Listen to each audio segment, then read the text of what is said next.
Chapter 19. Kate arrived home and walked up the stairs. She was going to go to her room to change, as she did every day. She walked past Tara's room and saw a bright flash. Curious, she peeked in. "Tara!" she screamed excitedly, as loud as she could. "Hello, Kate," spoke Tara calmly, but never happier to see her little sister. "Where were you?" she asked, curious, as she ran over and embraced Tara tightly with tears falling from her eyes.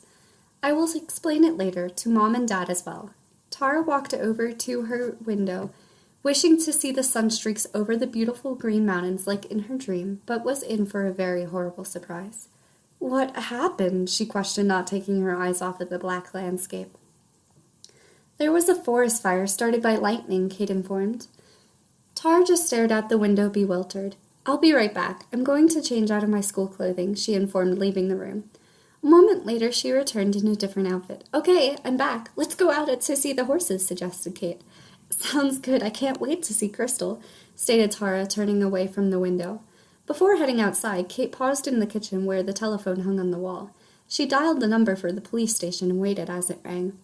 It was hardly a second before it was retrieved. "Chief Marietta speaking. State your issue." Kate cried enthusiastically, with tears running down her cheek. "It's me, Kate. Guess what? Tara has returned, and she is well. Can you believe it?" "That's amazing. I'm glad to hear the news. I will call off the search parties at once. Thank you again for helping me during the fires. I really appreciate it." "It was no problem. If you ever need my help, let me know. I cherish your energy and effort you put forth, young one. Maybe you should consider being an officer in the future. I can very clearly see you in the Navy uniform, and I'm certain you would make a wonderful justice leader." "Thank you. I'll definitely look into it more because of how awesome you are. Take care, Marietta. You as well." Kate placed the retriever back on the wall and met up with Tara to head outside. They got to the door, and Miss Sarah was coming up the path. "Kate, are you ready to go look for Tara?" The young girl got a weird gleam in her eyes and then stepped aside. "Tara, you're back!" Miss Sarah exclaimed happily, but a little confused. "I am," Tara replied simply. "Where did you go? Why?" she questioned, seeing Tara was well put together, so clearly she wasn't stranded in the wilderness for the last week and a half. "If you stay when my mom and dad get home, I'll explain to everyone at once." "That would be more convenient," Miss Sarah agreed, assuming it was probably a long story. "It would. By the way, what happened to your arm?" "Well, I hope you don't mind, but I rode on Crystal." "No, I'm perfectly fine with it. Besides, Crystal needed someone to give her exercise," she responded gladly. "Anyway, I was on the mountains looking for you when the wind picked up and blew my map out of my hands. I didn't notice we were coming to the edge of a cliff. Luckily, Crystal did. She skidded to a stop and I flew over her head and off the edge. And that's how I broke my arm." "Oh my, that's awful." "Yeah, but I got used to it," replied Miss Sarah, as if she didn't care. Then they walked over to where the new stable was being built. "Hello, girls. We finished the inside," greeted one of the workers proudly. "That's wonderful. Thank you so much." Seeing Tara's confused look, Kate added, "The stable burned down in the fire, and a new one is being built, as you can see, which Marietta organized. Isn't she so kind?" "Who?" "The legendary Marietta Jones, the police chief of Glowing Springs." Tara gasped, having never noticed such a leader was only miles away from her own house. "That's incredible." "Yeah, she is even more amazing in person than the book had described. I'm going to become a police officer when I grow up." "So you decided what you wanted to do?" "I did, and it's all thanks to her. She let me aid her in charting the flames of the fire in the helicopter. It was so awesome, and I promised to visit her often." "That's awesome. She sounds so wonderful, and that was so thoughtful of her to have a stable rebuilt for us, and thank goodness the flames didn't reach our house." She sighed gratefully, and to her little sister nodded, thinking the same thing. They walked inside the freshly built stable. Crystal saw Tara, and immediately she whinnied and leapt up in the air. "Hello, Crystal. I've missed you so much." Crystal gave Tara a look that said, "I missed you too." Tara opened the gate latch, and Crystal nudged her affectionately. She glanced down and noticed the mare was standing on 3 legs, with her fourth slightly raised off of the ground. "What happened to her one leg?" Tara sought with concern. "She put her leg in the fire's flame to save Miss Sarah from falling off." Tara smiled and looked back at Crystal. "That was very kind of you to help out Miss Sarah." Tara spoke to Crystal, rubbing her head.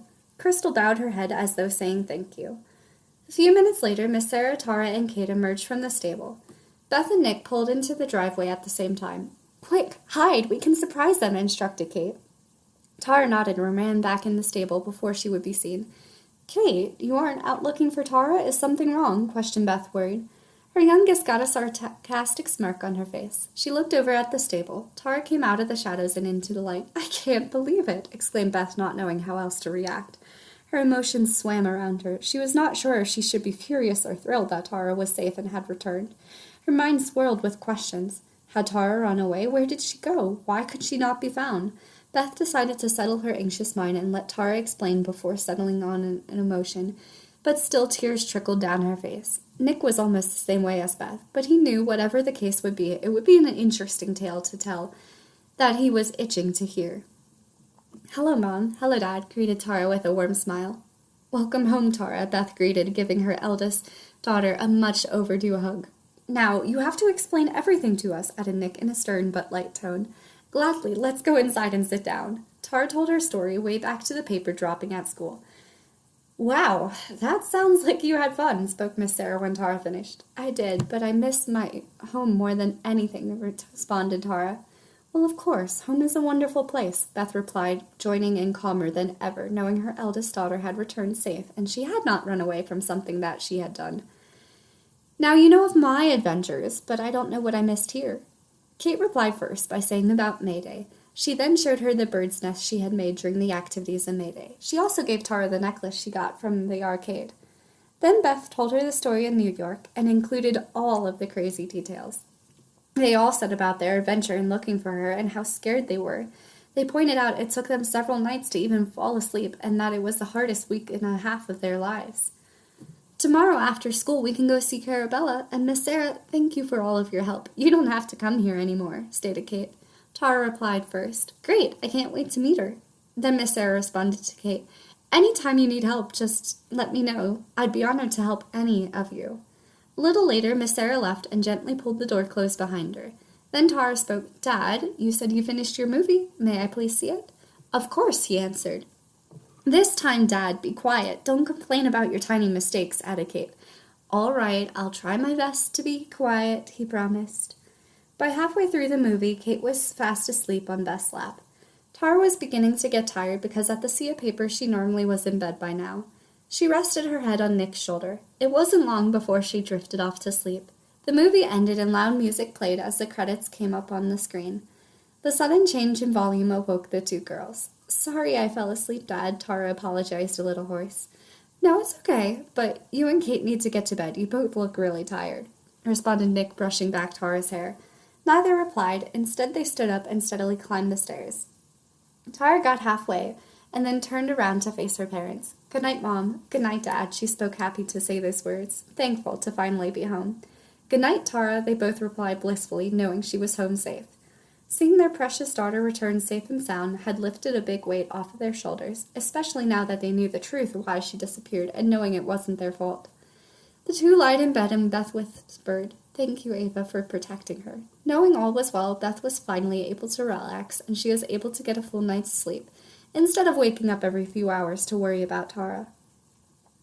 The birds began to sing as the sun peeked over the mountains. Tahra's alarm clock went off. She opened her eyes and smiled. That was the best night's rest she had gotten in a while. It felt so wonderful to be back in her own room, even though the castle was amazing. Once she was dressed, she went over to her sister's room. "Kate, wake up. It's time to get ready for school," Tahra spoke softly. Kate's eyes flew open. She sprang out of bed, flinging the covers on the floor. "I'm so glad you are home," exclaimed Kate again and hugged her sister, not wanting to release her. "Me too," chimed Tahra, kissing her beloved sister's head. The bus pulled into the school parking lot. Tahra could hardly wait to see Liliana, Charmaine, and Mrs. Melody. This was going to be one of the greatest days, and she could hardly wait to hear their version of May Day.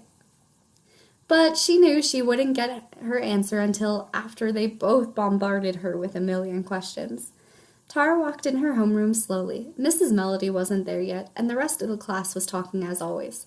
Charmaine glanced up and screamed, "Tahra!" The class instantly fell silent.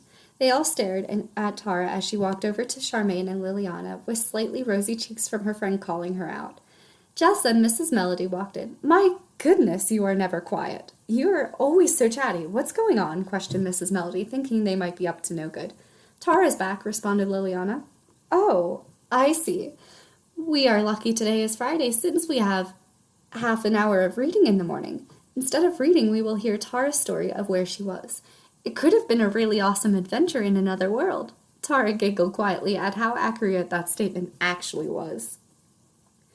Tahra talked as fast as she could so she could finish it in half an hour. Some of the boys were thinking she made it up, and so did Cynthia. She never liked Tahra, and she could have cared less if Tahra ever returned. You say you want to be a singer, but I think you would make a great author that tells and writes horrible stories like your mother, Cynthia teased. Anger flashed in Tahra's eyes. Okay, Cynthia, that's enough, Mrs. Melody snapped, a bit bitter. Then she continued on more pleasant. Tahra never told a lie. Although her story may seem fake, I know it is true.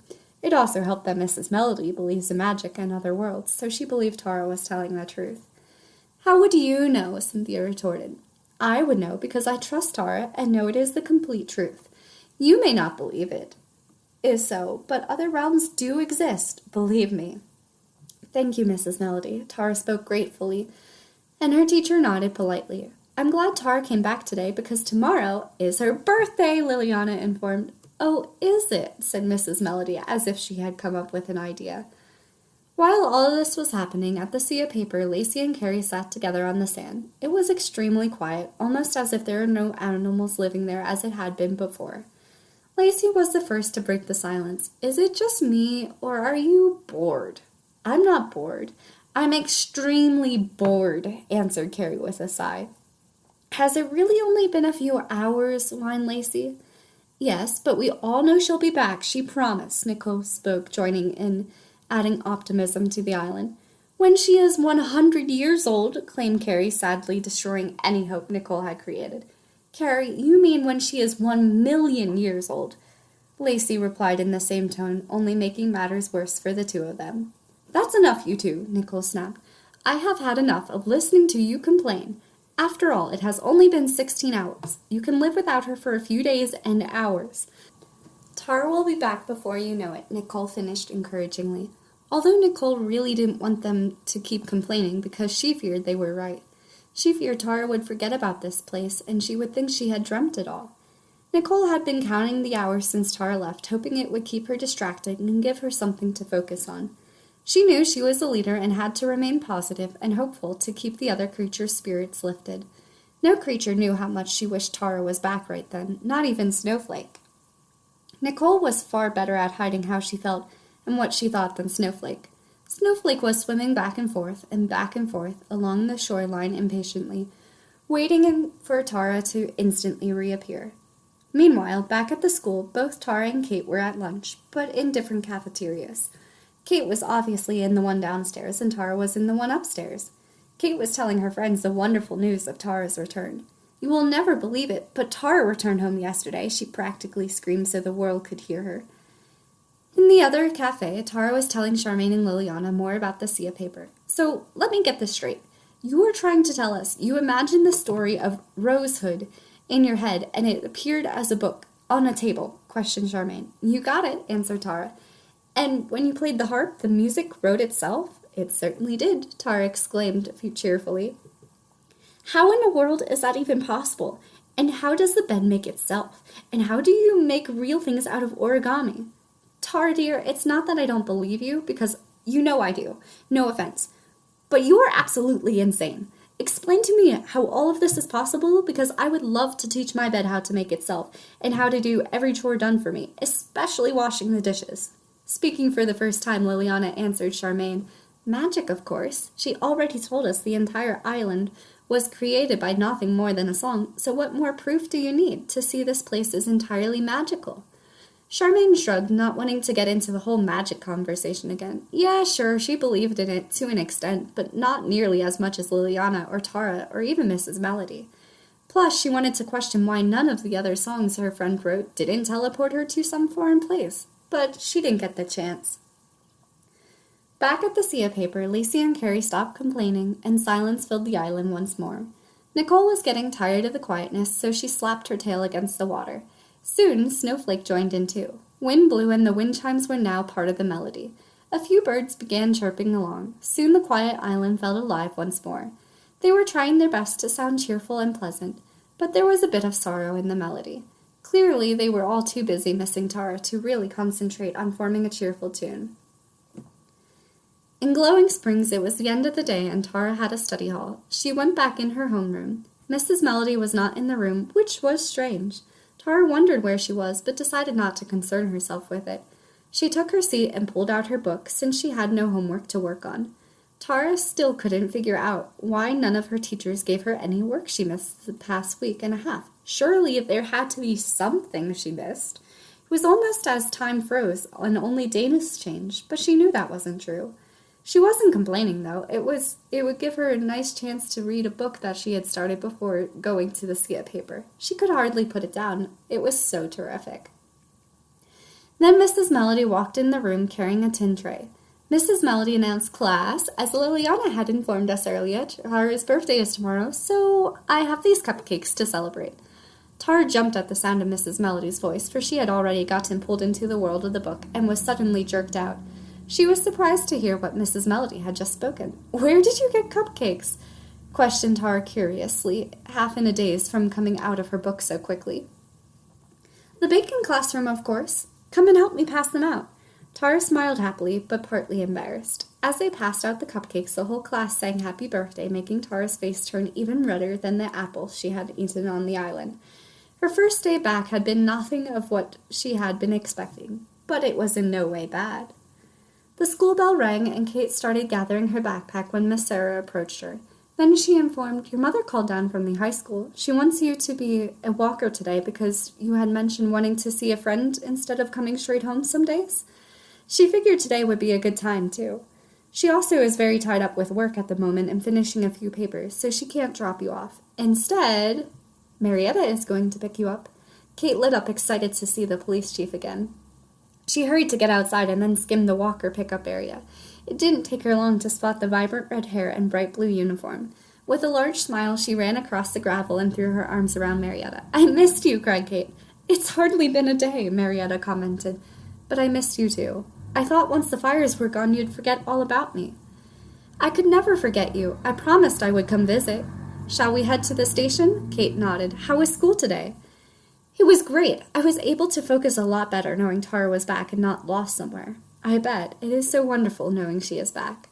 As the police chief drove to the station, Kate told her all about what she learned. When they arrived at the station, the two went into Marietta's office. Kate sat down next to her, keeping close. At that moment, Tara got off of the bus. Carabella stood at the edge of the driveway on her crutches still. Tara waved hello to be friendly and then introduced, "Hi, I'm Tara." "I'm Carabella, the one who heals the animals," Carabella said. Tara saw how Carabella had her crutches made and was fascinated by it. The way Carabella used her surroundings to make everything she did reminded Tara of how she was at the SIA paper. She realized Carabella must have felt as scared and alone as she had when she first got there. Tara was sure she had tried a million different ways home. In that way, the two of them were alike, and Tara felt like they had that as a connection. Carabella was so independent and used to using all the tools around the mountains to provide whatever she needed, which made Tara wonder if she would have gotten as clever as her if she were stuck at the SIA paper for longer. "Pleasure to meet you, Tara. I came to tell you, do not let the horses drink from any streams or rivers. The water got contaminated during the fire. Your house water is fine, and the rivers and streams will be better in about a week," Carabella informed. "I have a little time before I must go. Tara, can you please tell me where you were? Because I'm so curious." Carabella wasn't interested in knowing where she was, but how she vanished so quickly and reappeared just as quickly. Or at least that's how Kate had described it to her. "Sure thing," answered Tara with a smile. "Do you believe in magic?" Carabella nodded, although she had not a clue where this was going. Back at the police station, Kate was watching Marietta closely as she worked on filing the one case. She remembered their first encounter, and now with all her fears of Tara missing and the fire gone, Kate decided to question, "Who is Kathleen?" Marietta froze and stopped writing at once. Her face dropped, and she stared at the wall, avoiding Kate's eyes. "What about me reminded you of her?" Marietta sucked in a sharp breath and cautiously answered, "She has bright blonde hair and blue eyes like you." "Okay, but who is she?" "It doesn't matter. Here is where I write the details of the crime, like exactly what occurred minute to minute." "Marietta, who is she? I'm curious. You can tell me." "No, Kate, I can't. I don't talk about Kathleen or anything associated with that time in my life, so please stop interrogating." Kate then noticed Marietta's hands were shaking and her eyes had glazed over. She knew it was not something that she didn't want to talk about, but something really painful. I'm sorry, I didn't realize it was a sensitive topic. It's not your fault, Kate. It never was. You are the best thing to ever happen to me. Believe me, you are not the problem. Just do me a favor, though, and don't ask about Kathleen. I won't, I promise. Marietta stood up, grabbing the file, and went out of the office with Kate trailing behind. She handed it to Christina to put away in the filing cabinet instead of doing it herself for once. Before they could return to the office and work on something, the front door opened and Beth walked in. Kate smiled and waved hello. Mom, can I come here after school on Monday? Beth answered, sure, if it's not too much trouble for Chief Marietta. None at all, assured Marietta. I welcome her company. Kate hugged her newly found mentor tight. Then the two left. Christina saw the sadness fill her best friend's eyes as the door shut. Still thinking about Kathleen? She questioned. How can I not be? Responded Marietta. She does look exactly like Kathleen, and her name is Kate. It is a strong possibility. Marietta, she could be Kathleen. Christina, please don't go there. But you said so yourself. Kate looks like Kathleen. You can't acknowledge this because what if it is her? And what if it is? It's not like she knows. Tears poured from Marietta's eyes, and her hands shook uncontrollably, rattling through her entire body. Oh, shoot. It is her, and you know it. Marietta turned and rushed to her office, slamming the door shut. Christina sighed heavily and then staggered over to the closed door. Gently she knocked and cautiously opened it. Can we please talk about this? No, and please never bring it up again. But she is Kathleen. And she doesn't know that, so I can't destroy her world. Never mention Kathleen again, please, especially not around her. This conversation never happened. A little later, Beth arrived back at the house after a long day at work. It had really taken a toll on her today. She seemed like she was beat and ready to go to bed, but seeing Carabella sprang a little more life into her. Carabella, Jennifer said she is coming here tomorrow, so you can wait for her in our house. Beth delivered the good news and smiled. That's awesome. I can't wait to see her. Thank you so very much, Carabella exclaimed, practically jumping 30 feet into the air. Carabella left immediately to prepare for the best day ever, and Tahra and Kate changed out of their school clothing. Then they saddled up Crystal and Lily. It was a little weird for Kate not to have to help Miss Sarah saddle up Crystal, but she was glad it was Tahra there instead. Where should we ride to? Sought Kate, letting her sister take the reins of their adventure through the woods. Our secret peaceful hideout, Water Willow, Tahra answered with a smile. She really longed to see it. There was just something magical about that place, and neither of them knew what it was. Tahra, though, felt it was more magical than Kate, and she was always so drawn to it, but she never knew why. Perhaps it was only because it was so beautiful, or at least that is what she came to conclude. She was referring to the place Kate saw on the poster at the police station. The symbol of the town. When the sun would hit the waterfall just right, it would appear the entire waterfall was glowing, and the spring running down from it would act like the glowing sun streaks, hence why the town was called Glowing Springs. Strangely, though, it seemed to glow more on Tara's birthday every year, but she assumed it was because it was the spring and the sun was shining more. Sounds good to me. After all, that is our most favorite place in all of the mountains, Kate agreed cheerfully. They had no idea they were in for a huge shock. The two of them parted the weeping willow leaves and trotted into the grove. After the fire, though, the weeping willow seemed to actually be weeping. All of its energy had drained out of the leaves. Most of its leaves were burnt, but thankfully it still remained standing strong. Oh no, the fire destroyed this place, Kate exclaimed distraught, looking around. All the trees surrounded by the waterfall were burnt black. Many branches had ash lay in the stream that had come down from the waterfall.